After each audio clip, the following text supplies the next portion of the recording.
Hello, എല്ലാവർക്കും guidance പ്രൊവൈഡറിലേക്ക് സ്വാഗതം. നമ്മുടെ ഈ വീഡിയോ 3ാം ക്ലാസ്സിലെ പരിസര പഠനത്തിലെ 7ാമത്തെ പാഠമായ നാം ജീവിക്കുന്ന ലോകം എന്നതാണ്. അതിൻ്റെ സെക്കൻഡ് പാർട്ടാണ്. ഫസ്റ്റ് പാർട്ടിൽ നമ്മൾ ഭൂമിയെക്കുറിച്ച് കുറച്ച് കാര്യങ്ങളൊക്കെ പഠിച്ചു അല്ലേ? അതിൻ്റെ ലിങ്ക് താഴെ ഡിസ്ക്രിപ്ഷൻ ബോക്സിൽ കൊടുത്തിട്ടുണ്ട്. പിന്നെ ബാക്കിയുള്ള കാര്യങ്ങളൊക്കെ നമുക്കിപ്പോൾ സെക്കൻഡ് പാർട്ടിൽ പഠിക്കാം. പിന്നെ നിങ്ങൾ ഈ ചാനൽ ആദ്യമായിട്ടാണ് കാണുന്നതെങ്കിൽ ഒന്ന് സബ്സ്ക്രൈബ് ചെയ്ത് കൂടെ നിൽക്കണേ. പിന്നെ ഈ വീഡിയോ ആർക്കെങ്കിലും ആവശ്യമുണ്ടെങ്കിൽ ഷെയർ ചെയ്ത് കൊടുക്കാനും മറക്കരുതേ. അപ്പോൾ നമുക്ക് പാഠത്തിലേക്ക് പോയാലോ. നമ്മുടെ രാജ്യം ഇന്ത്യ. അപ്പം നമ്മുടെ രാജ്യം ഏതാണ്? ഇന്ത്യ. മക്കൾക്കൊക്കെ അറിയുന്നല്ലേ? നമ്മുടെ രാജ്യം ഇന്ത്യയാണ്. ടീച്ചറെ, എന്തിനാണ് ഗ്ലോബിൽ കരഭാഗത്ത് ഇത്രയും നിറങ്ങൾ? സയാൻ ടീച്ചറോട് ചോദിക്കുകയാണ്. കുറേ നിറങ്ങൾ കാണുന്നുണ്ട് അല്ലേ ഗ്ലോബിൽ? അപ്പം ഇത്രയും നിറങ്ങൾ എന്തിനാണ് കരഭാഗം കാണിക്കാമെന്ന് ചോദിക്കുന്നത്. അപ്പോൾ ടീച്ചർ പറയുകയാണ്, ഓരോ നിറവും ഓരോ രാജ്യത്തെ സൂചിപ്പിക്കുന്നു. അപ്പോൾ ഈ നിറങ്ങളൊക്കെ ഓരോ രാജ്യത്തെയാണ് സൂചിപ്പിക്കുന്നത്. ഇതിൽ എവിടെയാണ് നമ്മുടെ രാജ്യം? ടീച്ചർ കുട്ടികൾക്ക് ഇന്ത്യയുടെ സ്ഥാനം കാണിച്ചു കൊടുത്തു. നിങ്ങൾ കണ്ടെത്തിയോ? എവിടെയാണ് ഗ്ലോബിൽ ഇന്ത്യയുടെ സ്ഥാനം എന്ന് മക്കൾ കണ്ടെത്തിയോ? ഇതാ ഇവിടെ ഏരോ മാർക്ക് ഇട്ടിട്ടുണ്ട് അല്ലേ? ചുവന്ന നിറത്തിൽ ഏരോ മാർക്കിട്ട ഭാഗമാണ് ഇതാ. ഇന്ത്യയുടെ കാണുന്നില്ലേ? രൂപം കാണുന്നില്ലേ? ആകൃതി കാണുന്നില്ലേ? ഈ റോസ് നിറത്തിൽ കാണുന്നുണ്ട് അല്ലേ? നല്ലൊരു ഭംഗിയുണ്ട് അല്ലേ ഇന്ത്യയുടെ ആകൃതി കാണാൻ? ഇതാണ് നമ്മുടെ രാജ്യം ഇന്ത്യ. ഗ്ലോബിൽ കണ്ടില്ലേ എല്ലാവരും? അപ്പോൾ നിങ്ങൾക്ക് ഗ്ലോബ് കാണാൻ കിട്ടിയാൽ, നിങ്ങളുടെ കയ്യിലൊന്ന് കിട്ടിയാൽ നിങ്ങൾ നമ്മുടെ രാജ്യം എവിടെയാണെന്ന് നിങ്ങൾ കണ്ടെത്തണേ. ഇന്ത്യയുടെ അതിർത്തി രേഖ ഒരു കടലാസിലേക്ക് പകർത്തി വരച്ചാൽ ഈ രൂപത്തിലുണ്ടാവും. ഈ രൂപത്തിൽ എന്ന് പറഞ്ഞാൽ അവിടെ ഒരു ചിത്രം കാണുന്നില്ലേ ഇന്ത്യയുടെ? ഇത് ഇന്ത്യയുടെ ഭൂപടമാണ് കേട്ടോ. ഇന്ത്യയുടെ ചിത്രമാണിത്. അപ്പോൾ ഒന്ന് പകർത്തി വേറെ ഒരു പേപ്പറിലേക്ക് പകർത്തി വരച്ചാൽ ഇങ്ങനെയാണ് ഉണ്ടാവുക. ഇത്തരത്തിലുള്ള ചിത്രങ്ങളെ ഭൂപടങ്ങൾ എന്നാണ് വിളിക്കുക. ഇതിനെന്താ നമ്മൾ പറയുക? ഭൂപടം. ഇത് ഇന്ത്യയുടെ ഭൂപടമാണ്. ഈ സൈഡ് കാണുന്ന ചിത്രം കാണുന്നില്ലേ? നിങ്ങൾ മക്കൾക്ക് അറിയണ്ടാവും. ഇത് ഇന്ത്യയുടെ ഭൂപടമാണ്. പിന്നെ എന്താ ഇപ്പോഴത്തെ കാണുന്ന എന്താണ്? 3 നിറത്തിൽ കാണുന്ന എന്താണ്? ദേശീയ പതാക. ഇന്ത്യയുടെ ദേശീയ പതാകയാണ് ഈ 3 നിറത്തിൽ കാണുന്നത്. ഇന്ത്യയുടെ ദേശീയ പതാക മക്കൾ കണ്ടിട്ടുണ്ടല്ലേ? അപ്പോൾ മുകളിൽ എന്താണ് നിറം? കുങ്കുമം. ഏറ്റവും മുകളിൽ കാണുന്നത് കുങ്കുമം, നടുക്ക് വെള്ള, താഴെ പച്ച എന്നീ നിറങ്ങളോട് കൂടിയതാണ് ഇന്ത്യയുടെ ദേശീയ പതാക. അപ്പം മുകളിൽ കുങ്കുമം, നടുക്ക് വെള്ള, താഴെ പച്ച. മധ്യഭാഗത്ത് എന്താണുള്ളത്? നീല നിറത്തിൽ കാണുന്ന എന്താണ്? 24 ആരക്കാലുകളുള്ള അശോക ചക്രമാണത് കേട്ടോ. 24 ആരക്കാലുകളുള്ള അശോക ചക്രമാണ് മധ്യഭാഗത്ത് വെള്ളയിൽ കാണുന്നത്. നീല നിറത്തിൽ കാണുന്നത് അതാണ്. അപ്പം ഇങ്ങനെയാണ് നമ്മുടെ ദേശീയ പതാകകൾ. ഇന്ത്യയുടെ ദേശീയ പതാക ഇതാണ് ഈ കാണുന്നതാണ്. ഈ വലതുഭാഗത്ത് കാണുന്നത് ഇന്ത്യയുടെ ഭൂപടവുമാണ്. ക്ലാസ്സിൽ കൂട്ടുകാരുമൊത്ത് ശരിയായ അളവിലുള്ള ദേശീയ പതാക തയ്യാറാക്കൂ. മക്കൾ കൂട്ടുകാരൊരുമിച്ച് ദേശീയ പതാക അതിൻ്റെ കറക്റ്റ് അളവും ഒക്കെ ഉണ്ട്, അതൊക്കെ വെച്ചിട്ട് ഉണ്ടാക്കണേ. പിന്നെ ഇതുപോലെ നമ്മുടെ രാജ്യത്തിൻ്റെ മറ്റു ചില അടയാളങ്ങൾ കൂടി നമുക്ക് പരിചയപ്പെടാം. അടുത്തങ്ങോട്ട് നമുക്ക് വേറെ ഓരോരോ ചിഹ്നങ്ങളും അടയാളങ്ങളൊക്കെ ഉണ്ട്, അതൊക്കെ നമുക്ക് പരിചയപ്പെടാം കേട്ടോ. ഇതിലേക്ക് നോക്കിക്കേ. ഇതെന്തൊക്കെയാണ്? കുറേ ചിത്രങ്ങൾ തന്നിട്ടുണ്ട് അല്ലേ? 5-6 ചിത്രങ്ങൾ തന്നിട്ടുണ്ട്. ഇതെന്താണ്? ഇത് നമ്മുടെ രാജ്യത്തിനെ പ്രതിനിധീകരിക്കുന്ന, മനസ്സിലാക്കുന്ന കുറച്ച് അടയാളങ്ങളാണ് കേട്ടോ. രാജ്യമായിട്ട് ബന്ധപ്പെട്ട കുറച്ച് കാര്യങ്ങളാണ്. അപ്പോൾ അതെന്തൊക്കെയാണെന്ന് നമുക്ക് നോക്കാം. ഇവിടെ ഇപ്പം തന്നത് എന്താണ്? ഒരു താമരയുടെ ചിത്രമാണ് അല്ലേ? താമര എന്താണ്? നമ്മുടെ ദേശീയ പുഷ്പം. നമ്മുടെ ദേശീയ പുഷ്പം താമരയാണ്. ഇന്ത്യയുടെ ദേശീയ പുഷ്പം താമര. പിന്നെ എന്താണ്? ദേശീയ മൃഗം. ഒരു ഇത് കാണുന്നുണ്ട് അല്ലേ? കടുവയുടെ ചിത്രമാണ് കാണുന്നത് അല്ലേ? അത് നമ്മുടെ ദേശീയ മൃഗമാണ്. ഇന്ത്യയുടെ ദേശീയ മൃഗം കടുവ. പിന്നെ അതാണ് നടുക്ക് കാണുന്നത് എന്താണ്? അത് അശോകസ്തംഭമാണ്. അശോകസ്തംഭം അത് നമ്മുടെ ദേശീയ ചിഹ്നമാണ്. ഇന്ത്യയുടെ ദേശീയ ചിഹ്നം അശോകസ്തംഭമാണ്. പിന്നെ അടുത്തത് ഒരു പക്ഷിയാണ് അല്ലേ? അതേതാണ് പക്ഷി? മയിൽ. മയിൽ നമ്മുടെ ദേശീയ പക്ഷിയാണ്. മയിൽ നമ്മുടെ ദേശീയ പക്ഷിയാണ്. പിന്നെ ഏതാണ്? ഒരു മരം കാണുന്നുണ്ട് അല്ലേ? അത് ആൽമരമാണ്. ഇന്ത്യയുടെ ദേശീയ വൃക്ഷമാണ് ആൽമരം. നമ്മുടെ ദേശീയ വൃക്ഷം ആൽമരമാണ്. അപ്പോൾ ഇത് മക്കൾ നന്നായിട്ട് പഠിച്ചു വെക്കട്ടോ. എല്ലാ കാര്യങ്ങളും മനസ്സിലാക്കി വെക്കേണ്ട കാര്യമാണ്. നമ്മുടെ സംസ്ഥാനം.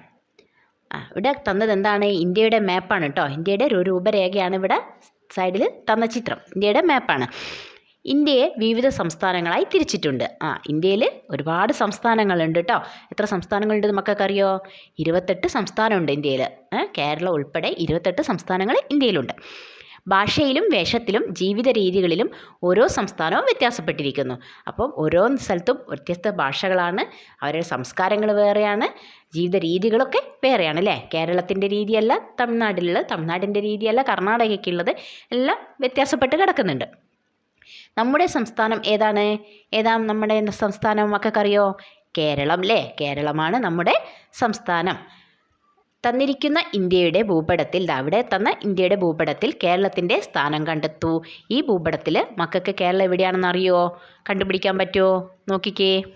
ഇതാ കണ്ടില്ലേ, ഇതവിടെ ചുവന്ന നിറത്തിൽ ഏരോ മാർക്ക് ചെയ്തിട്ടുണ്ട് അല്ലേ. ഇവിടെ താഴെ കാണുന്നില്ലേ, താഴെ ഭാഗത്ത് ഒരു ചെറിയൊരു ദ്വാരമായിട്ട് കാണുന്നില്ലേ, അതാണ് നമ്മുടെ കേരളം. നമ്മൾ ഇന്ത്യയുടെ തെക്ക് ഭാഗത്താണ് കേട്ടോ സ്ഥിതി ചെയ്യുന്നത്. അവിടെ താഴെ ഭാഗത്ത് കാണുന്ന കുഞ്ഞിതായിട്ടുള്ളതാണ് നമ്മുടെ കേരളം. അപ്പോൾ ഇന്ത്യയുടെ ആകെ വലുപ്പവുമായി താരതമ്യം ചെയ്യുമ്പോൾ വളരെ ചെറിയൊരു ഭാഗം മാത്രമാണ് കേരളം എന്ന സംസ്ഥാനം. ഇന്ത്യയിലെ 28 സംസ്ഥാനത്തിലൊരു സംസ്ഥാനമാണ് നമ്മുടെ കേരളം. അത് വളരെ ചെറുതുമാണ്, മനസ്സിലാക്കി വെക്കണേ. പ്രധാനമായും മലയാളം സംസാരിക്കുന്നവരുടെ പ്രദേശം എന്ന നിലയിലാണ് കേരളം രൂപം കൊണ്ടത് അല്ലേ. കേരളക്കാർ മലയാള ഭാഷയാണ് സംസാരിക്കുന്നത് അല്ലേ. മലയാളികൾ എന്നൊക്കെ പറയില്ലേ, കേരളക്കാരെ കൊണ്ട് മലയാളികൾ എന്നൊക്കെ പറയും. കേരളത്തിൻ്റെ അയൽ സംസ്ഥാനങ്ങൾ ഏതെല്ലാമാണ്? ഏതൊക്കെയാണ് കേരളത്തിൻ്റെ അയൽ സംസ്ഥാനങ്ങൾ അറിയോ? തമിഴ്നാടും കർണാടകയും. ഇത് രണ്ടും കേരളത്തിൻ്റെ അയൽ സംസ്ഥാനങ്ങളാണ്. കർണാടകയിൽ കന്നഡയാണ് ഭാഷ, തമിഴ്നാട്ടിൽ തമിഴാണ് ഭാഷ, കേരളത്തിൽ മലയാളം. കേരളം ഇതാ ഇവിടെ ഒരു ഭൂപടം കാണുന്നുണ്ട് അല്ലേ. ഭൂപടം എന്തിൻ്റെതാണ്? കേരളത്തിൻ്റെ ഭൂപടമാണ്. അപ്പം ഓക്കെ, എന്നാണ് കേരളപ്പിറവി ദിനം? കേരളപ്പിറവി ദിനവുമായി ബന്ധപ്പെട്ട് വിദ്യാലയത്തിൽ നടത്തുന്ന പ്രവർത്തനങ്ങൾ എന്തൊക്കെയാണ്? അപ്പം കേരളപ്പിറവി ദിനം എന്നാണെന്ന് അറിയോ? മക്കൾക്കറിയോ? പിന്നെ കേരളപ്പിറവി ദിനമായിട്ട് നിങ്ങളുടെ സ്കൂളുകൾക്ക് എന്തൊക്കെ പരിപാടികളാണ് അവതരിപ്പിക്കാറ്? പരിപാടികളൊക്കെ ഉണ്ടാവാറില്ലേ? അതെന്തൊക്കെയാണല്ലേ, നമുക്ക് നോക്കാം. 1956 നവംബർ 1 കേരളപ്പിറവി ദിനം. ആ വർഷം ഓർമ്മിച്ച് വെക്കണേ, 1956 നവംബർ 1 കേരളപ്പിറവി ദിനം. ആ ദിവസം കുട്ടികൾ കേരളീയ വേഷത്തിൽ വിദ്യാലയത്തിൽ എത്തുന്നു. മക്കളൊക്കെ നല്ല കേരള ഇതിലുള്ള കസവിൻ്റെ പാവാടയും ബ്ലൗസും പിന്നെ മുണ്ടും ഷർട്ടൊക്കെ ഇട്ടിട്ട് അല്ലേ, അങ്ങനെയല്ലേ സ്കൂളിൽ പോകുന്നത്. പിന്നെ കേരളീയ കലാരൂപങ്ങൾ അവതരിപ്പിക്കുന്നു. കേരള നാടിൻ്റെ ഭംഗിയും വൈവിധ്യവും നിറയുന്ന കവിതകൾ പാടുകയും അതുമായിട്ട് ബന്ധപ്പെട്ടൊക്കെ ചില ചിത്രങ്ങൾ വരച്ച് പ്രദർശിപ്പിക്കുകയൊക്കെ ചെയ്യുന്നുണ്ട് അല്ലേ. സ്കൂളിൽ അങ്ങനെയൊക്കെ ചെയ്യാറില്ലേ. ഇങ്ങനെ പല പരിപാടികളിലൂടെയാണ് കേരളപ്പിറവി ദിനം വിദ്യാലയത്തിൽ ആഘോഷിക്കുന്നത് അല്ലേ. മക്കളെ സ്കൂളിലൊക്കെ അങ്ങനെയല്ലേ ആഘോഷിക്കാറ്. കുറേ പരിപാടികളൊക്കെ ഉണ്ടാവും അല്ലേ കേരളപ്പിറവി ദിനത്തിൽ. പിന്നെന്താണ്, കേരളത്തെ ഭരണ സൗകര്യത്തിനായി വിവിധ ജില്ലകളായി തിരിച്ചിട്ടുണ്ട്. കേരളത്തിൻ്റെ ഭൂപടം നോക്കി ജില്ലകളെ വേർതിരിച്ചറിയും. അപ്പോൾ കേരളത്തിൻ്റെ ഭൂപടം ഇവിടെ തന്നിട്ടുണ്ട്. അത് നോക്കിയിട്ട് അതിൽ ഓരോ ജില്ലകളുടെ പേര് എഴുതിയിട്ടുണ്ട്. അപ്പം അതേതൊക്കെ ജില്ലകളാണെന്ന് മക്കൾ നോക്കി വേർതിരിച്ച് മനസ്സിലാക്കി വെക്കുക. ഏതൊക്കെ ജില്ലകളുണ്ടെന്ന് നോക്കി വായിച്ച് മനസ്സിലാക്കി വെക്കട്ടോ. കേരളത്തിൽ എത്ര ജില്ലകളാണുള്ളത്? കേരളത്തിൽ 14 ജില്ലകളുണ്ട് അല്ലേ. കേരളത്തിൽ 14 ജില്ലകളാണുള്ളത്. അതൊക്കെ ഓർമ്മിച്ച് വെക്കണേ. നിങ്ങളുടെ ജില്ല ഏതാണ്? മക്കളുടെ ജില്ല ഏതാണെന്ന് പഠിച്ച് വെക്കണം കേട്ടോ. ഓരോരുത്തരും ഓരോ ജില്ലയിലൊക്കെ ആയിരിക്കും ഉണ്ടാവുക. അപ്പോൾ ഏത് ജില്ലയിലാണെന്നുള്ളത് മക്കൾ പഠിച്ച് വെക്കണം. ജില്ലകളെ നമുക്ക് ക്രമമായിട്ട് പട്ടികയിൽ രേഖപ്പെടുത്താം. പട്ടികയിൽ എഴുതി നോക്കാം. അതിൻ്റെ ഓരോ ക്രമത്തിൽ എഴുതി നോക്കാം. അപ്പം നമുക്ക് തെക്ക് നിന്ന് വടക്ക് ഭാഗത്തേക്ക് വരുന്ന ജില്ലകളായിട്ട് രേഖപ്പെടുത്താം. തെക്കേ അറ്റത്തുള്ള ജില്ല തൊട്ട് വടക്കേ അറ്റം വരെയുള്ള ജില്ലകളായിട്ട് അടയാളപ്പെടുത്തുക. അപ്പം തെക്കേ അറ്റത്ത് ഏതാണ്? തിരുവനന്തപുരം. ഏറ്റവും തെക്ക് ഭാഗത്ത് സ്ഥിതി ചെയ്യുന്ന ജില്ലയാണ് തിരുവനന്തപുരം. പിന്നെ കൊല്ലം, പത്തനംതിട്ട, ആലപ്പുഴ, കോട്ടയം, ഇടുക്കി, എറണാകുളം, തൃശ്ശൂർ, പാലക്കാട്, മലപ്പുറം, കോഴിക്കോട്, വയനാട്, കണ്ണൂർ, കാസർഗോഡാണ് വടക്കേ അറ്റത്ത് സ്ഥിതി ചെയ്യുന്ന കേരളത്തിലെ ജില്ല. അപ്പോൾ ഇത് 14 ജില്ലകൾ മക്കൾ പഠിച്ചു വെക്കണേ. കേരളത്തിൻ്റെ ഭൂപടം പകർത്തി വരച്ച് നിങ്ങളുടെ ജില്ലയ്ക്ക് നിറം നൽകൂ. അപ്പം മക്കൾ എന്ത് ചെയ്യണം? ഒരു കേരളത്തിൻ്റെ ഭൂപടം നോക്കി വരച്ചിട്ട് മക്കൾ ഏത് ജില്ലയിലാണെന്ന് വെച്ചാൽ അതിന് ഒരു നിറം കൊടുക്കുക. പലരും പല ജില്ലക്കാരായിരിക്കൂലേ. അപ്പം അതിന് ഏതാണെന്ന് വെച്ചാൽ നിങ്ങൾ ഒരു നിറം കൊടുക്കുക, നിങ്ങളുടെ ജില്ല ഏതാണെന്ന് വെച്ചാൽ. പിന്നെ ഭൂപടം നിരീക്ഷിച്ച് താഴെ നൽകിയിരിക്കുന്ന ചോദ്യങ്ങൾക്ക് ഉത്തരം കണ്ടെത്താൻ വേണം. അപ്പം താഴെ കുറച്ച് ചോദ്യങ്ങൾ തന്നിട്ടുണ്ട്. അപ്പോൾ ഈ ഭൂപടം നോക്കിയിട്ട് അതിനുള്ള ഉത്തരം എഴുതണം. നമുക്ക് നോക്കാം അല്ലേ എന്തൊക്കെയാണെന്നുള്ള ചോദ്യം. ഒന്നാമത്തേതാണ്, കടൽ തീരമുള്ളത് ഏതെല്ലാം ജില്ലകൾക്കാണ് കടൽ തീരമുള്ളത്? ഏതൊക്കെയാണ്? കാസർഗോഡ്, കണ്ണൂർ, കോഴിക്കോട്, മലപ്പുറം, തൃശ്ശൂർ, എറണാകുളം, ആലപ്പുഴ, കൊല്ലം, തിരുവനന്തപുരം. ഇത്രയും ജില്ലകൾക്ക് കടൽ തീരമുണ്ട് കേട്ടോ. പിന്നെ അടുത്ത എന്താണ് ചോദ്യം?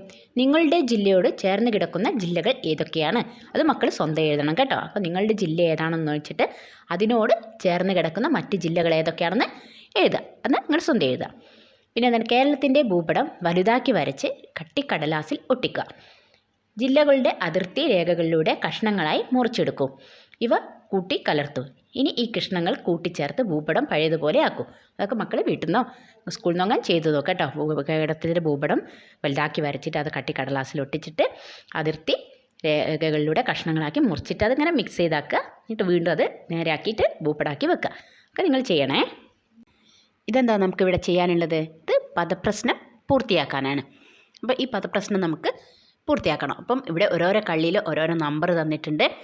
ആ നമ്പറിനനുസരിച്ചുള്ള ചോദ്യങ്ങളും ഇവിടെ തന്നിട്ടുണ്ട് അല്ലേ. വലത്തേക്ക്, താഴേക്ക്, മുകളിലേക്ക് എന്ന് പറഞ്ഞൊക്കെയാണ് ചോദ്യങ്ങൾ ഓരോന്നോരോന്ന് തന്നിട്ടുള്ളത്.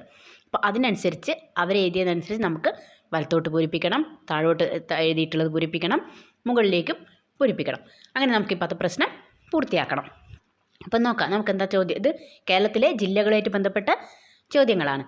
അപ്പം നമുക്ക് നോക്കാം എന്താണ്. ഫസ്റ്റ് ഇപ്പോൾ നമുക്ക് വലത്തേക്ക് എന്നുള്ള ഭാഗത്തേക്കുള്ളതാണ് നമ്മൾ ആദ്യം ചെയ്യുന്നത്. ഇപ്പോൾ ഇടത് ഭാഗത്ത് എഴുതിയത് കണ്ടില്ലേ, വലത്തേക്ക് എന്നുള്ള.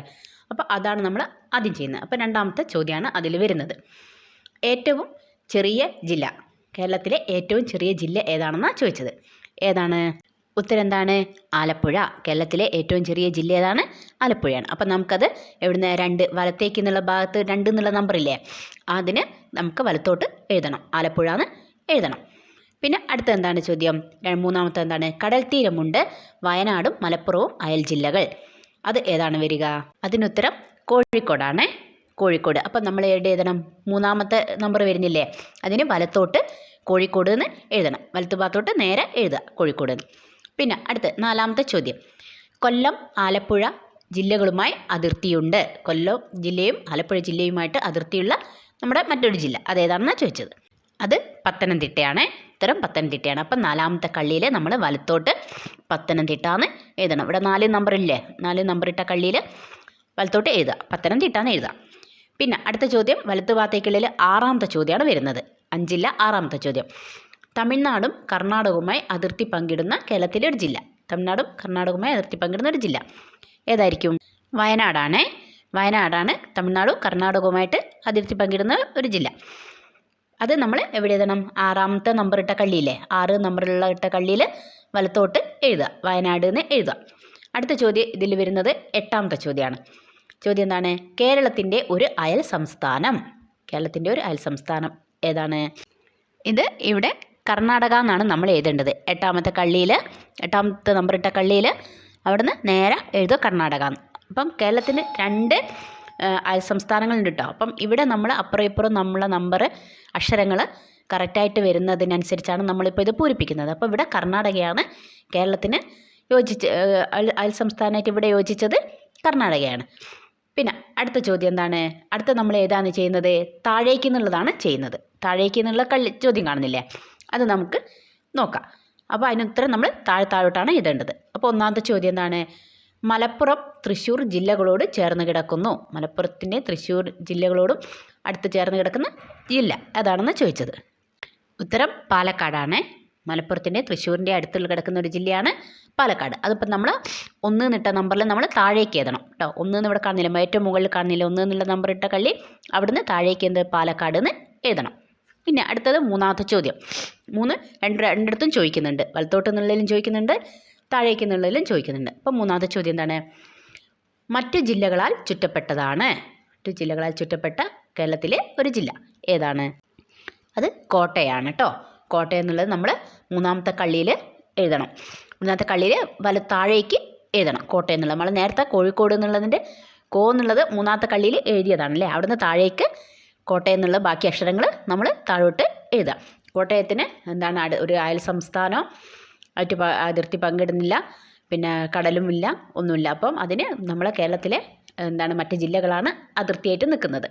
അപ്പോൾ അത് കോട്ടയം. അപ്പം ഇതേ 3ാമത്തേന്ന് താഴേക്ക് കോട്ടയം എഴുതുക. ഇനി 5ാമത്തെ ചോദ്യമാണ് ഇതിൽ വരുന്നത്. കേരളത്തിൻ്റെ ഒരറ്റത്താണ് സ്ഥാനം. കേരളത്തിൻ്റെ ഒരറ്റത്താണ് സ്ഥാനം. അതേത് ജില്ലയാണ്? കേരളത്തിന് 2 അറ്റമുണ്ട് അല്ലേ, ഒന്ന് തെക്കേ അറ്റവും ഒന്ന് വടക്കേ അറ്റവും. തെക്കേ അറ്റത്തെ ജില്ലയാണ് തിരുവനന്തപുരം, വടക്കേ അറ്റത്തെ ജില്ലയാണ് കാസർഗോഡ്. അപ്പം നമുക്ക് ഇവിടെ ഇപ്പം ചോദിച്ചത് കേരളത്തിൻ്റെ ഒരറ്റത്താണ് സ്ഥാനം എന്നുള്ളതിൽ നമുക്ക് ഇപ്പം തിരുവനന്തപുരമാണ് ഇവിടെ എഴുതേണ്ടത്. തെക്കേ അറ്റത്തെ ജില്ലയാണ് തിരുവനന്തപുരം. കാസർഗോഡ് ഇപ്പം നമുക്ക് ഇവിടെ എഴുതാൻ പറ്റില്ല, കാരണം അടുത്ത അക്ഷരങ്ങൾ വരുന്നത് നമ്മൾ ഓരോരോ കള്ളിയിലും പൂരിപ്പിച്ച അക്ഷരങ്ങൾ വെച്ച് യോജിച്ച് വരും. ഇപ്പം ഇവിടെ തിരുവനന്തപുരം എന്നാണ് വരിക. അപ്പം ഇതിൻ്റെ ആൻസർ നമ്മൾ തിരുവനന്തപുരം എന്നാണ് എഴുതേണ്ടത്. അതിപ്പോൾ എഴുതണം, നമ്മൾ 5 നീട്ടിയ കള്ളിയില്ലേ അവിടുന്ന് താഴേക്ക് എഴുതണം. തിരുവനന്തപുരം നിന്ന് താഴോട്ട് എഴുതുക. അടുത്ത ചോദ്യം എന്താണ്? 9ാമത്തെ ചോദ്യമാണ്. ഒരു വശത്ത് കടൽ, മറുവശത്ത് കർണാടകം, 3 അയൽ ജില്ലകൾ. ഇങ്ങനെ വരുന്ന കേരളത്തിലെ ഒരു ജില്ല ഏതാണ്? ഇതിനുത്തരം കണ്ണൂരാണ്. കണ്ണൂർ.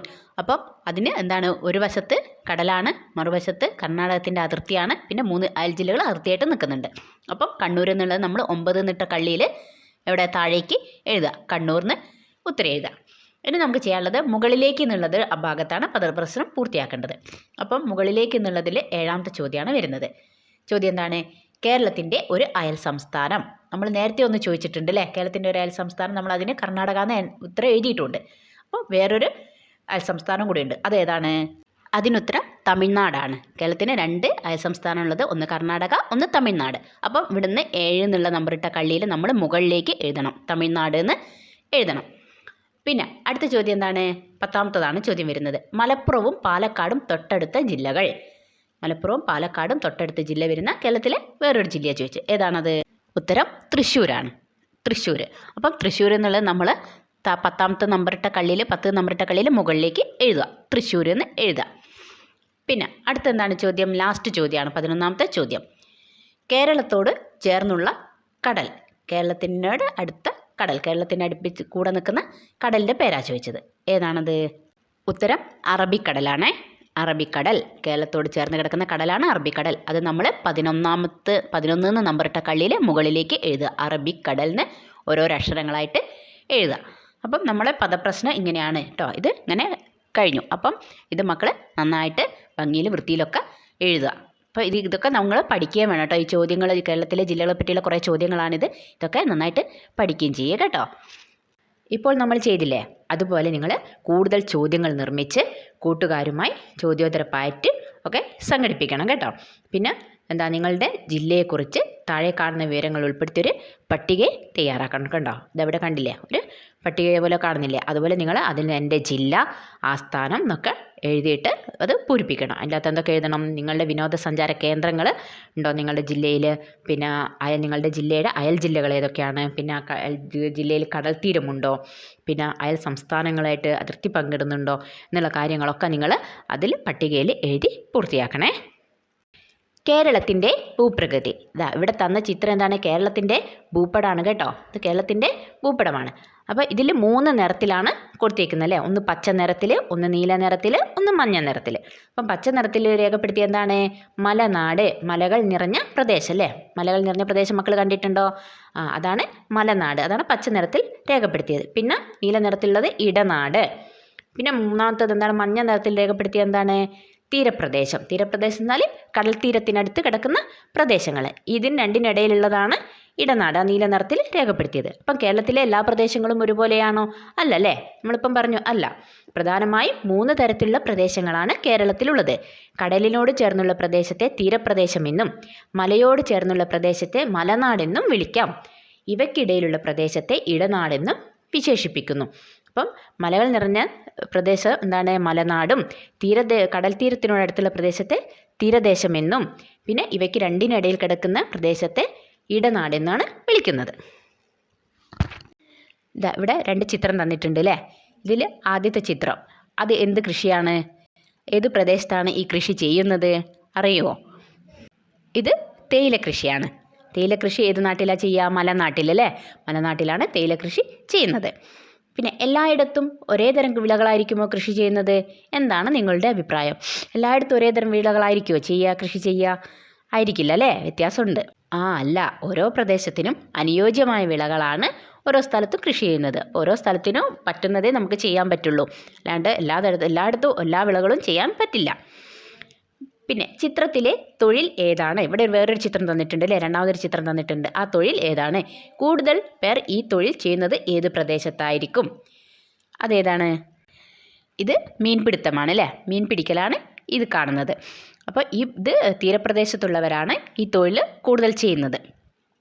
അപ്പോൾ ഓരോ പ്രദേശത്തുള്ള തൊഴിലുകൾക്ക് അവിടുത്തെ സവിശേഷതകളുമായി ബന്ധമുണ്ട്.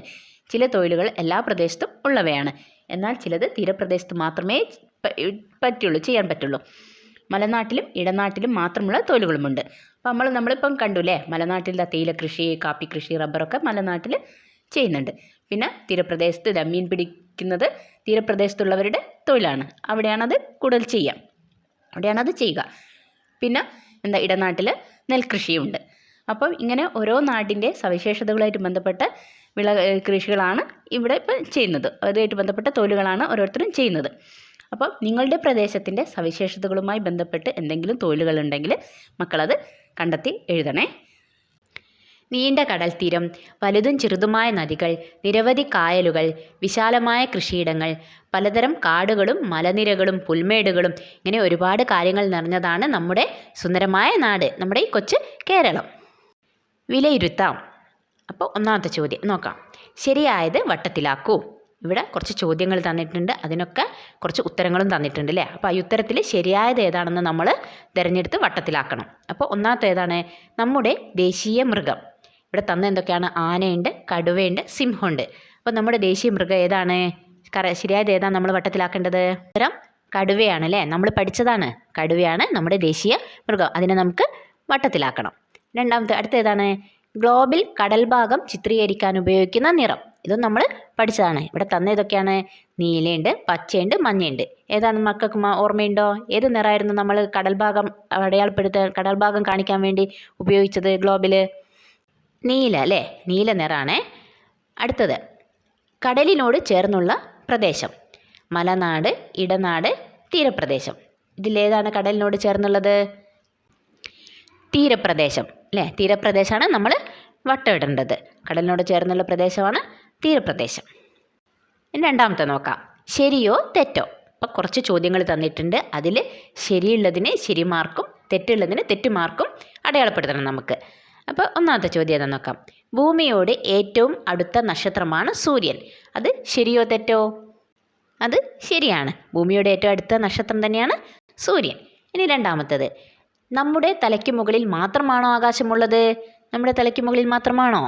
ശരിയോ തെറ്റോ? അത് തെറ്റാണ് അല്ലേ. നമ്മുടെ തലയ്ക്ക് മുകളിൽ മാത്രമല്ല ആകാശമുള്ളത്, ആകാശം എല്ലായിടത്തും കാണുന്നുണ്ട് അല്ലേ. അപ്പോൾ അത് തെറ്റാണ്. പിന്നെ മൂന്നാമത്തെ ചോദ്യം എന്താണ്? സൂര്യനും ചന്ദ്രനും ഒരേ വലിപ്പമാണോ? അല്ല, സൂര്യനും ചന്ദ്രനും ഒരേ വലിപ്പമല്ല. സൂര്യൻ ഒരുപാട് വലുതാണ്. ചന്ദ്രനേക്കാളും ഭൂമിയേക്കാളൊക്കെ ഒരുപാട് വലുതാണ് സൂര്യൻ. പിന്നെ അടുത്തത്, ഭൂമിയിൽ കരഭാഗത്തിൻ്റെ ഇരട്ടിയിലധികം കടലുണ്ട്. അത് ശരിയാണോ? ശരിയാണ് അല്ലേ. ഭൂമിയിൽ കരഭാഗത്തിൻ്റെക്കാട്ടും ഇരട്ടിയിലധികം വെള്ളമുണ്ട്, കടലുണ്ട്. അപ്പോൾ അത് ശരിയാണ്. പിന്നെ അടുത്ത ചോദ്യം, സൂര്യൻ ഭൂമിക്ക് ചുറ്റും കറങ്ങുന്നു. സൂര്യൻ ഭൂമിക്ക് ചുറ്റും കറങ്ങുന്നുണ്ടോ? ശരിയല്ല, അത് തെറ്റാണ്. സൂര്യൻ ഭൂമിക്ക് ചുറ്റും കറങ്ങുന്നില്ല. അടുത്ത ചോദ്യം എന്താണ്? ഇന്ത്യയിൽ രാത്രിയായിരിക്കുമ്പോൾ അമേരിക്കയിലും രാത്രിയായിരിക്കും. നമ്മൾ അങ്ങനെയാണോ പഠിച്ചത്? ഇന്ത്യയിൽ രാത്രിയായിരിക്കുമ്പോൾ അമേരിക്കയിൽ രാത്രിയായിരിക്കുന്നതാണോ? ശരിയോ തെറ്റോ? അത് തെറ്റാണ് അല്ലേ. ഇന്ത്യയിൽ രാത്രിയായിരിക്കുമ്പോൾ അമേരിക്കയിൽ പകലായിരിക്കും. നമ്മൾ അങ്ങനെയല്ലേ പഠിച്ചത്. അപ്പോൾ ഇത് ശരിക്ക് ചെയ്യണേ മക്കൾ. അപ്പോൾ മൂന്നാമത്തെ എന്താ നോക്കാം. കേരളത്തിൻ്റെ ഭൂപടം പരിശോധിച്ച് കളങ്ങൾ പൂർത്തിയാക്കും.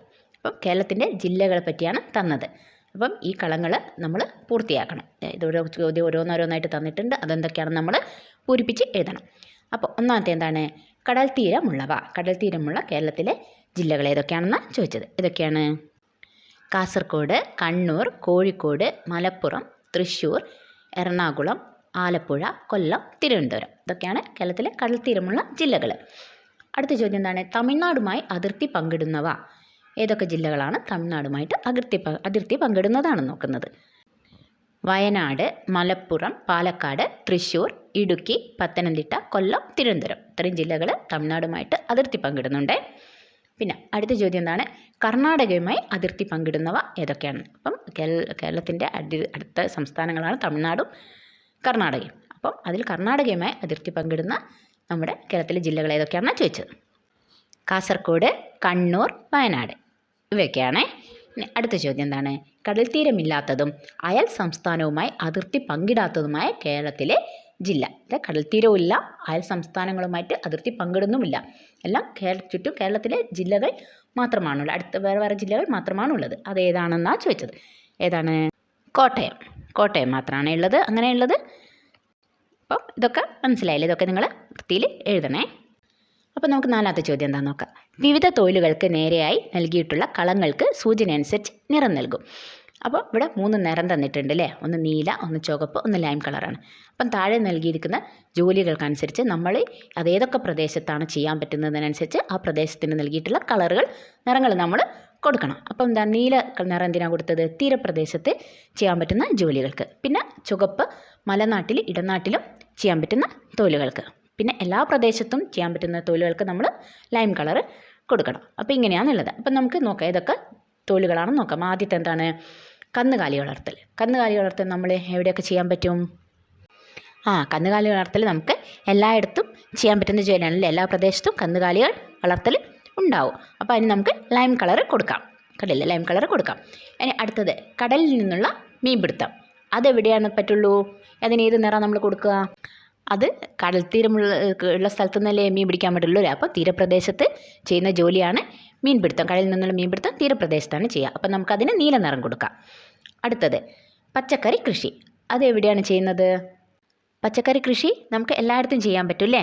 ചെറിയ രീതിയിൽ എല്ലാവരും ചെയ്യുന്നുണ്ട് അല്ലേ. അടുക്കളത്തോട്ടമൊക്കെ ആയിട്ട് ഒരു ചെയ്യുന്നുണ്ട്, വീട്ടമ്മമാർ ചെയ്യുന്നുണ്ട്. അപ്പം പച്ചക്കറി കൃഷി എല്ലായിടത്തും ചെയ്യാൻ പറ്റുന്നത് കൊണ്ട് നമുക്ക് എന്ത് ചെയ്യാം? അതിന് ലൈം കളർ കൊടുക്കാം.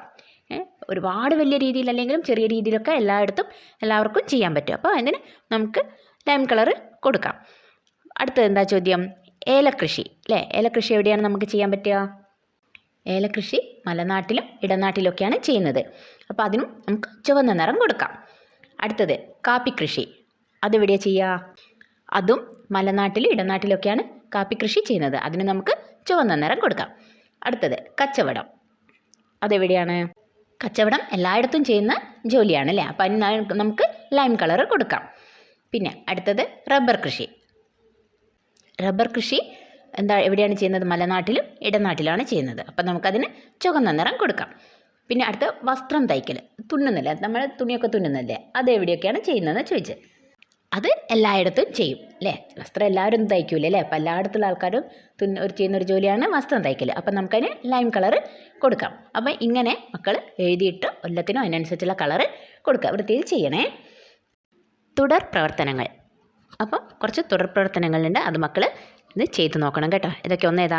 കേരളത്തിലെ പ്രധാന സ്ഥലങ്ങളുടെ ചിത്രങ്ങളും അവയുടെ സവിശേഷതകളും ഉൾപ്പെടുത്തി എൻ്റെ കേരളം എന്ന ഒരു ആൽബം തയ്യാറാക്കണം. അപ്പം കുറച്ച് ചിത്രങ്ങളൊക്കെ ഇവിടെ തന്നിട്ടുണ്ട്. തേക്കടി വന്യജീവി സങ്കേതം ഇടുക്കി, വിഴിഞ്ഞം തുറമുഖം തിരുവനന്തപുരം, ആതിരപ്പള്ളി വെള്ളച്ചാട്ടം തൃശ്ശൂർ, ബേക്കൽകോട്ട കാസർഗോഡ്. ഇതൊക്കെ ഓരോ സ്ഥലങ്ങളും അവരുടെ ഏതൊക്കെ ജില്ലയിലാണുള്ളതെന്നും തന്നിട്ടുണ്ട്. ഇതുപോലെ നിങ്ങൾ നമ്മുടെ കേരളത്തിലെ മറ്റ് സ്ഥലങ്ങളൊക്കെ ചിത്രങ്ങളൊക്കെ സംഘടിപ്പിച്ചിട്ട് പിന്നെ അവിടെ സവിശേഷതകളും എഴുതിയിട്ട് ഒരു ആൽബം ഉണ്ടാക്കണം. പിന്നെ നമ്മുടെ ദേശീയ പതാകയെക്കുറിച്ച് മനസ്സിലാക്കിയല്ലോ.